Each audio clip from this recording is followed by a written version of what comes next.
E lá se foi o meu sermão sobre a ressurreição. Vocês sabem que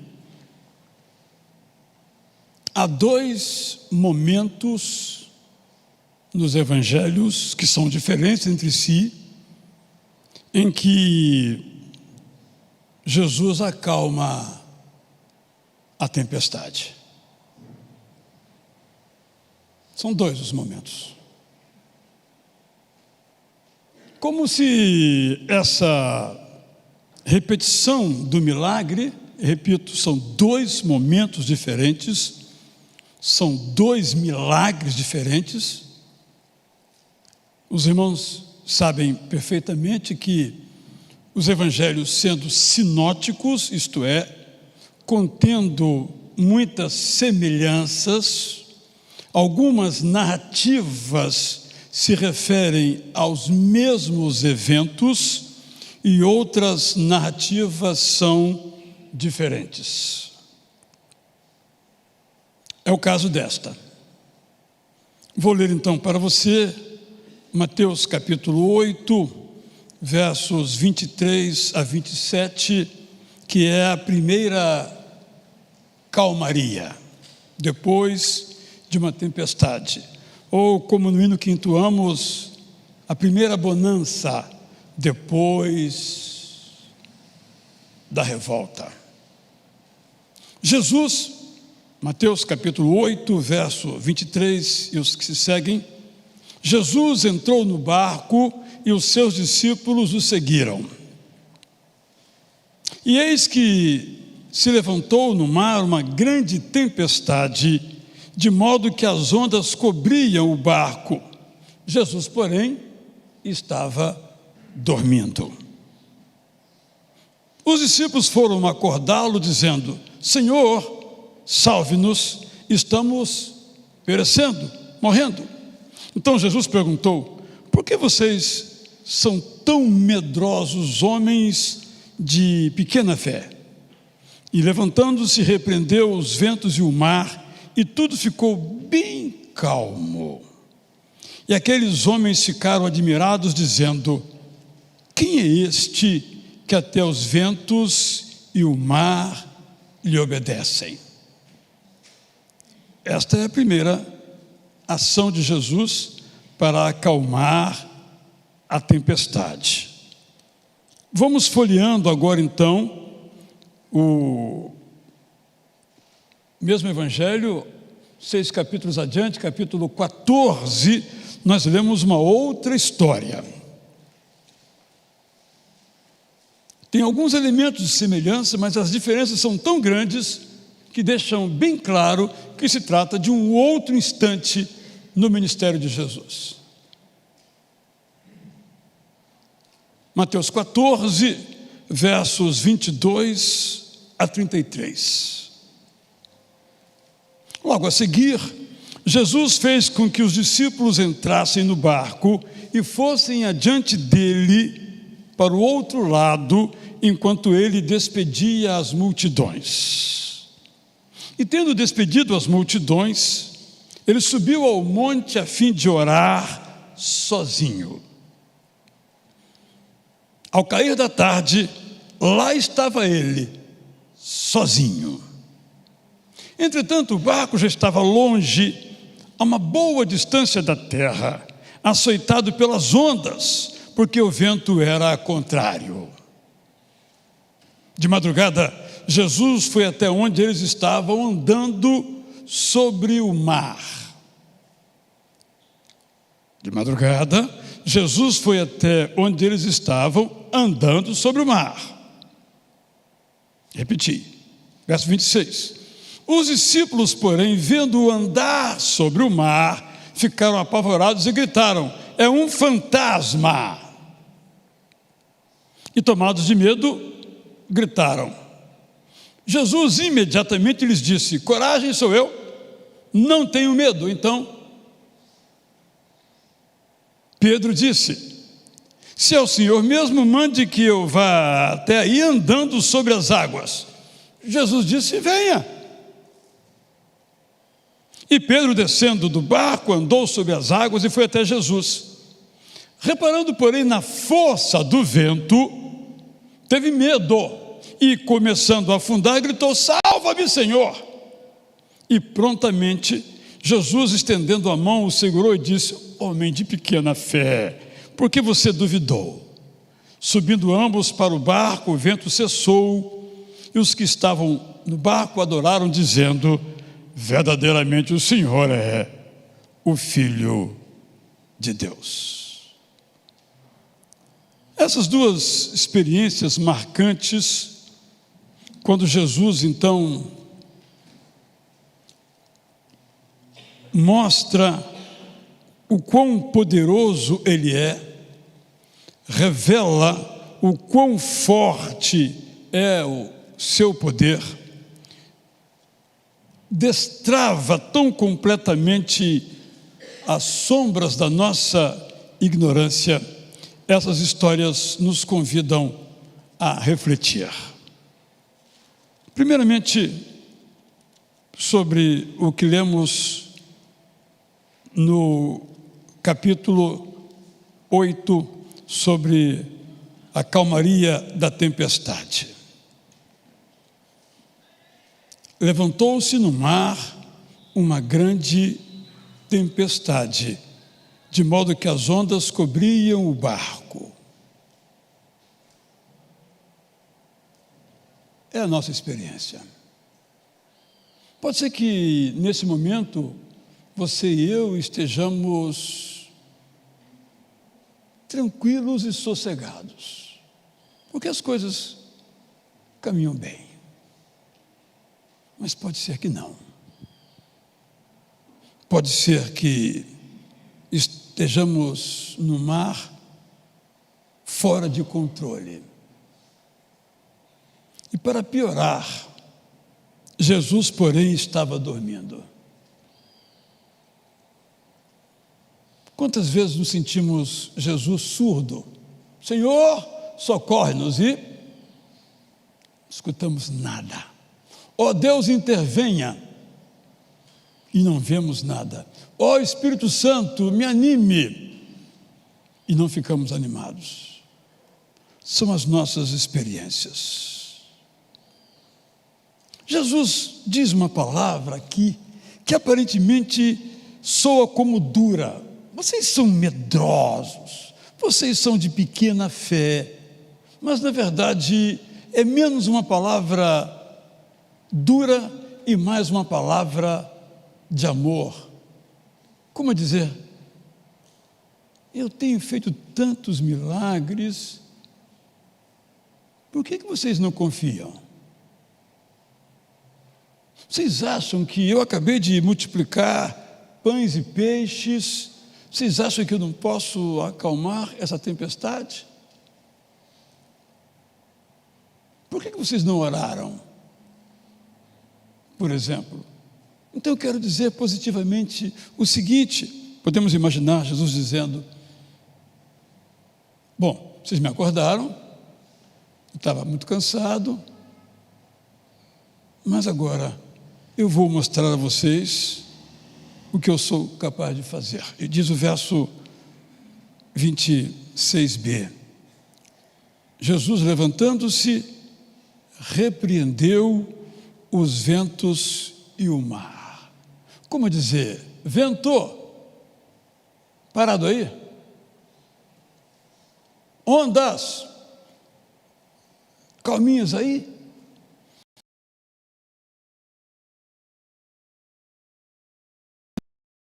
Mas eu fico pensando que os discípulos que aparentemente foram reprovados agora, eles diante daquelas falas de Jesus ficam impressionados, ficam admirados e saem do seu estado de torpor e incredulidade para um estado de alegria e esperança.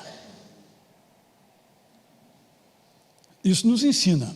Se a primeira palavra nos ensina, a segunda também nos ensina. Jesus aparentemente está dormindo. Se nós pegarmos os Salmos, o verbo mais usado nos Salmos, nas orações, é levanta-te, Senhor. Já repararam? Para de ficar aí dormindo, como se nós não estivéssemos sofrendo, e dá um jeito nessa situação. São orações muito firmes e fortes, como é no estilo de orar dos hebreus. Jesus então diz: dá para acalmar um pouco? E aí eles entendem, compreendem quem é Jesus. E a pergunta deles, na forma hebraica ou aramaica de dizer, não sou estranha: quem é este que até os ventos e o mar lhe obedecem? Porque talvez não seja uma pergunta, seja uma exclamação. Olha quem nós seguimos. Nós seguimos alguém que o mar e o vento obedecem a Ele. Vale a pena crer, vale a pena confiar. Não há obstáculos quaisquer ao nosso poderoso Senhor. E aí quando a tempestade vem, você, quando o vento é forte, você, quando a dificuldade é intensa, você, quando o medo agita a sua alma, você tem que... Não está dormindo. Dormiu Jesus homem. Jesus Deus é aquele do Salmo 121. Não dorme, nem sequer tira um cochilo. Podemos orar e podemos confiar. Essa história, então, é como se tivesse um segundo capítulo, embora seja uma história diferente, nos fala precisamente de uma outra realidade, da realidade mais profunda, em que Jesus leva os seus discípulos a darem um passo além. Imaginem os discípulos com essa história na cabeça. Um dia nós estávamos aqui na dificuldade e ele veio e acalmou o mar. Que experiência! Ficaram com isso na memória. Mas você sabe o que a memória faz, né? A memória tem a capacidade de esquecer a beleza e de guardar a feiura. A memória tem a capacidade de realçar a tragédia e apagar a bênção. Nós somos assim, porque às vezes o perigo, o medo, o terror são muito fortes e suplantam a memória boa. Por isso o versículo que nós conhecemos de cor de Lamentações, que nós vamos trazer à memória aquilo que nos pode dar esperança. Nessa história aqui nós temos um segundo estágio da fé enquanto confiança. Nós vamos dizer o que está aqui no verso 23. E tendo despedido as multidões, ele subiu ao monte a fim de orar sozinho. Cada um já tirou a conclusão, nem preciso falar o que eu quero dizer com esse versículo, cada um chegou à sua própria conclusão. Ao cair da tarde, lá estava ele, sozinho. Foi um longo período de oração, talvez 24 horas. Ele estava longe, uma boa distância da terra, açoitado pelas ondas. É interessante, meus irmãos e irmãs, que o mar da Galileia é calmo. Raramente tem ondas fortes. Se você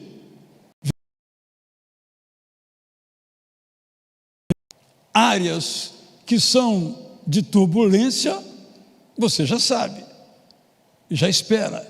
Mas se você viaja de avião e uma área que você já fez várias vezes, nunca turbulou e agora turbulencia, você diz no motor, o que está vendo? Mais ou menos assim. Se o mar era calmo, tranquilo, que vocês sabem é o mar de água doce, que tem 14 a 16 quilômetros na sua extensão norte e sul, e tem 12 leste a oeste.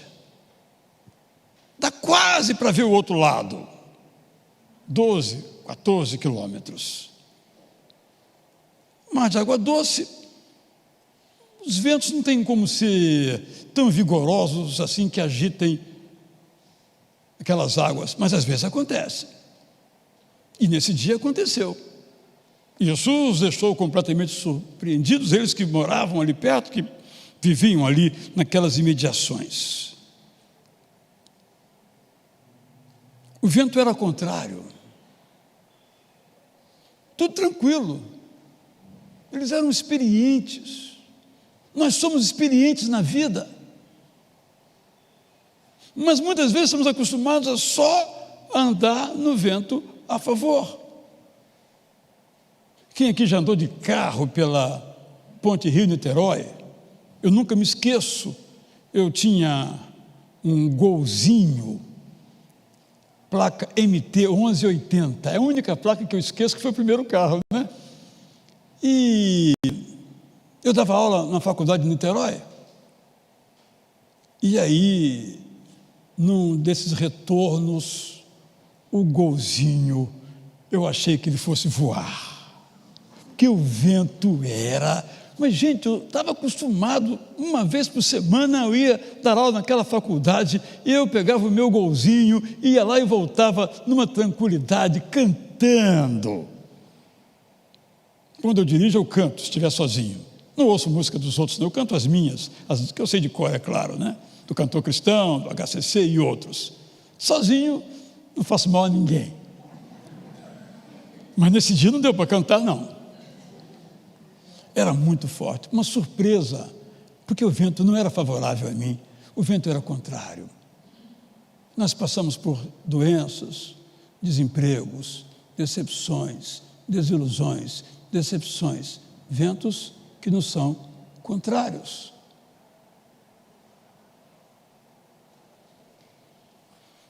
De madrugada, por isso que eu disse que durou umas 24 horas, Jesus foi até onde eles estavam. E Jesus, que é sempre surpreendente, resolveu inventar. Sabe o que ele inventou? Não tinha outro meio. Ele estava na terra. O outro lado estava 12. Para ele ir até lá, ele tinha que ir de barco. Mas o barco que ele usava estava na água. Ele tinha que dar uma volta. Quando chegasse lá, os discípulos tinham chegado do lado de cá. Ele não tinha outro jeito. Ele tinha que ir a pé. A pé como? Sobre as águas. Eu às vezes penso, meu irmão, eu falando de Israel, que o nosso Jesus é muito fraquinho. Nós domesticamos Jesus de tal modo que ele não pode andar sobre o mar. Inclusive, algumas pessoas que leem esse texto dizem, isso aqui não aconteceu, foi inventado. Que ninguém anda sobre o mar. Se é verdade, ninguém anda sobre o mar. Mas Jesus anda sobre o mar. Jesus tem poder de ressuscitar, eu não tenho. Jesus tem todo o poder do mundo, porque ele disse que toda a autoridade lhe foi dada no céu e na terra pelo Pai.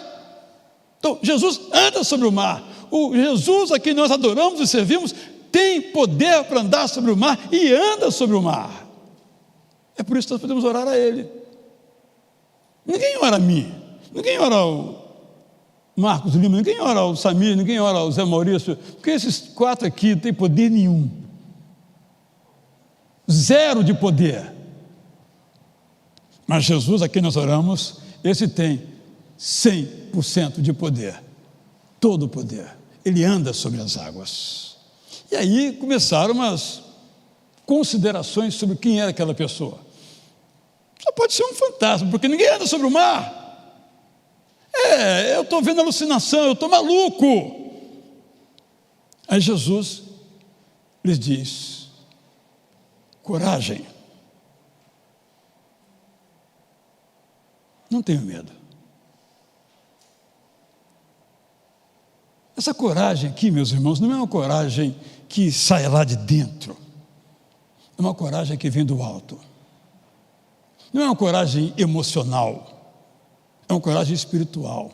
Não é bravata para fazer o que nós queremos, mas uma competência dada por Deus para fazer o que Ele quer que nós façamos. Então Pedro, esse Pedro que a gente conhece bem, não é verdade? Esse Pedro que alguns dizem sou eu, alguns aqui se acham Pedro, né? E outros não gostam de Pedro. Pedro era muito não sei o quê, muito isso, muito aquilo. E outros dizem, eu não queria ser Pedro, mas eu sou Pedro. Quando eu vi, já falei. Aí Pedro diz, bem, se é o Senhor mesmo, tinha ali eu acho que é um fantasma, ou eu acho que é Jesus. Na dúvida eu vou acreditar. Mas ele não estava acreditando de fato que era Jesus, não. Senhor, se tu puderes, alguma coisa que Deus não possa, que oração é essa? Se tu quiseres, sim, mas puderes? Mande que eu vá até aí andando sobre as águas. O padrão de Pedro, o medroso, o covardão, o cheio de medo, o agachado no barco, subiu demais o padrão dele. Agora ele quer viver o padrão de Jesus. Ele quer andar sobre as águas como Jesus. Com motivação, não podemos saber. Aí Jesus então vem. Como dizer, vocês também podem andar sobre as águas. Bem, e o camarada foi. Esse Pedro era bom, não é verdade? Vem, ele disse, ele não disse uma palavra, descendo do barco, verso 29b, andou sobre as águas. No momento com Cristo, nós temos sempre uma pergunta. E temos aqui, Marcos Lima, uma pergunta que podemos colocar. Quem andou sobre as águas além de Jesus? Qual é a resposta? Pedro. Que extraordinário esse Pedro. Andou sobre as águas. Você já andou só de prancha, talvez, né? Quando era garoto, evidentemente. Eu, nem quando era garoto. Samir tem cara de que andava sobre as águas. Pelo menos sobre um cavalo ele andava, né? Eu nem isso. Pedro andou sobre as águas. Se Pedro, eu não traí Jesus 3 vezes como Pedro, eu posso andar sobre as águas. Você também. O texto tem uma maravilha aqui, no verso 30. Esse é o nosso problema. Foi o de Pedro. Reparando na força do vento. Quantas vezes nós somos ofendidos? Isso é normal do relacionamento, infelizmente não deveria ser assim, mas é. E aquele negócio fica atravessado na nossa garganta, vira um muro diante dos nossos olhos. E a gente começa a reparar naquilo e para de viver. Por exemplo, ou a gente tem uma outra dificuldade para a qual não tem humanamente solução, e olhamos para aquilo. Quando o nosso foco está no problema, na dificuldade, por mais real que seja, o vento contrário se torna mais forte.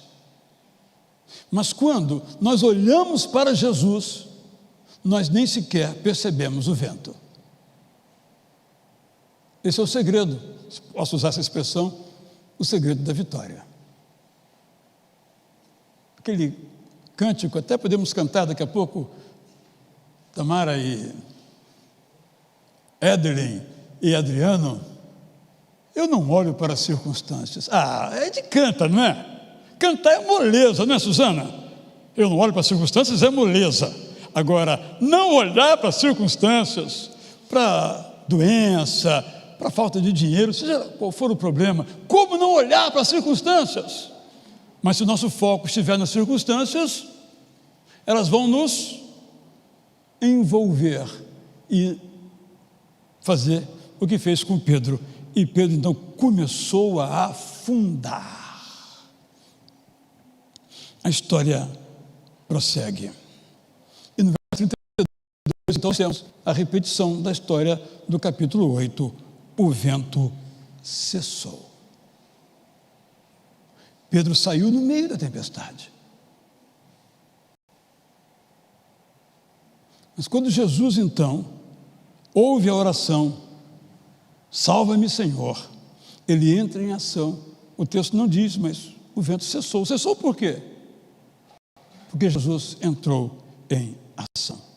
E a conclusão de todos que estavam no barco foi: Jesus é mesmo o Senhor. Jesus é mesmo o Filho de Deus. Irmãos e irmãs,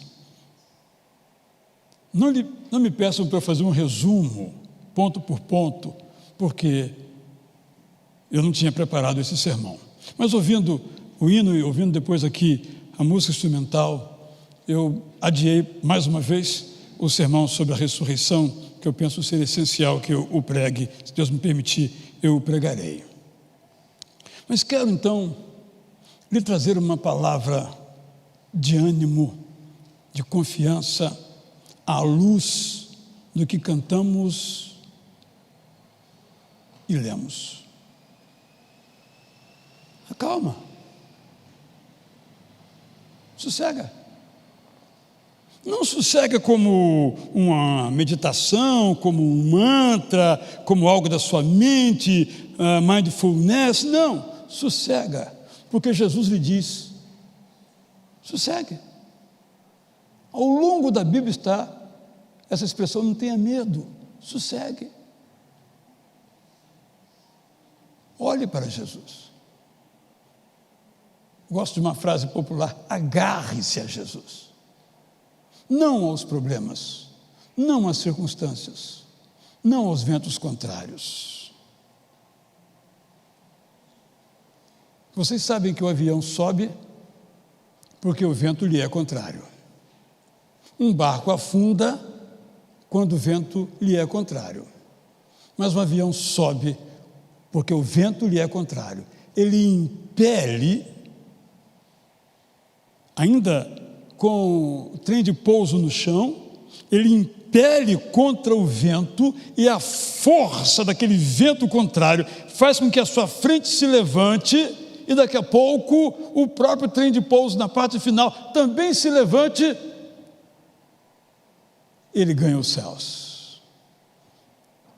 Vamos pensar as nossas vidas não como um barco num mar de vento contrário, mas num avião de vento contrário que Deus usa para nos abençoar.